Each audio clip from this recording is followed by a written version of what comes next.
Think beyond a degree. Build real impact. Shape your future with an MBA. From IILM University.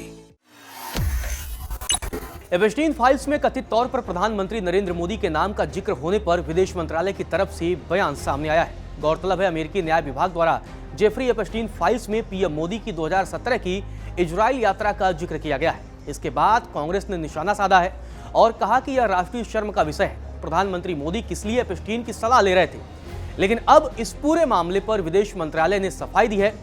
पूरे मामले पर विदेश मंत्रालय ने दूध का दूध और पानी का पानी कर दिया है। विदेश मंत्रालय के प्रवक्ता रणधीर जायसवाल ने बताया है कि पीएम मोदी की इजराइल यात्रा पूरी तरीके से आधिकारिक थी और ईमेल में की गई अन्य बातें एक दोषी अपराधी की निराधार बकवास है, जिन्हें पूरी तरह तिरस्कार के साथ खारिज किया जाना चाहिए। इस पूरे मसले पर विदेश मंत्रालय की तरफ से क्या कुछ कहा गया है, आप सुनिए। हमने तथाकथित एप्स्टीन फाइल्स के एक ईमेल मैसेज की रिपोर्ट देखी है, जिसमें प्रधानमंत्री और उनके इजराइल यात्रा का जिक्र है। जुलाई 2017 में प्रधानमंत्री की इजराइल की आधिकारिक यात्रा के अलावा ईमेल में बाकी बातें एक दोषी अपराधी के बकवास से ज्यादा कुछ नहीं है।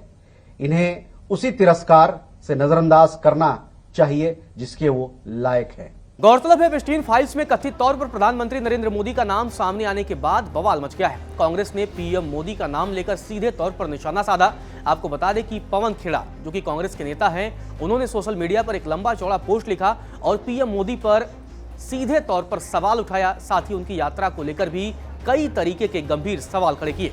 पवन खेड़ा ने कहा कि यह पूरे राष्ट्र के लिए शर्म की बात है कि जेफरी एप्स्टीन अमेरिका का एक सजायाफ्ता मानव तस्कर, बाल यौन अपराधी और सीरियल बलात्कारी ने लिखा कि प्रधानमंत्री नरेंद्र मोदी ने उसकी सलाह ली और इजराइल में अमेरिकी राष्ट्रपति के लाभ के लिए नाचे गाए।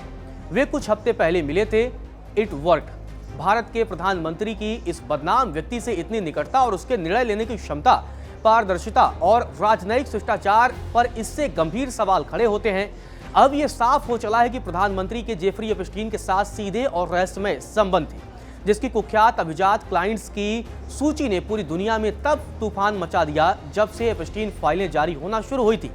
एप्स्टीन और नरेंद्र मोदी के बीच यह संबंध अक्षम्य है और यह राष्ट्रीय गरिमा और अंतर्राष्ट्रीय प्रतिष्ठा से जुड़ा ऐसा मामला है जो प्रधानमंत्री ने तत्काल जवाबदेही की मांग करता है।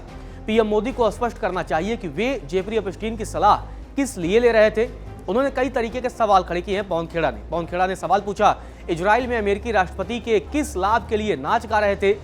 संदेश में लिखा है इट वर्क, तो क्या कामयाबी हासिल हुई? पवन खेड़ा ने ये कई गंभीर सवाल खड़े किए हैं। आपको बता दें कि कांग्रेस की तरफ से लगातार इस पूरे मसले पर प्रधानमंत्री नरेंद्र मोदी पर सीधे तौर पर निशाना साधा जा रहा है। गौरतलब है कि पीएम मोदी 4 से 6 जुलाई 2017 को इजराइल के दौरे पर थे और नरेंद्र मोदी पहले भारतीय प्रधानमंत्री थे जिन्होंने इजराइल का दौरा किया था। आपको बता दें कि पीएम मोदी का यह दौरा इजरायली प्रधानमंत्री बेंजामिन नेतन्याहू के बुलावे पर था। हालांकि अमेरिका के deputy attorney general Tom blanch ने इस पूरे मसले पर कहा है कि एप्स्टीन फाइल से जुड़े नए दस्तावेजों में भारी काट-छाट की गई है। तो ये बड़ा बयान उनकी तरफ से भी आया है, लेकिन जिस तरीके से कथित तौर पर प्रधानमंत्री नरेंद्र मोदी का नाम सामने आया है, उसके बाद से कांग्रेस ने हमला बोला है।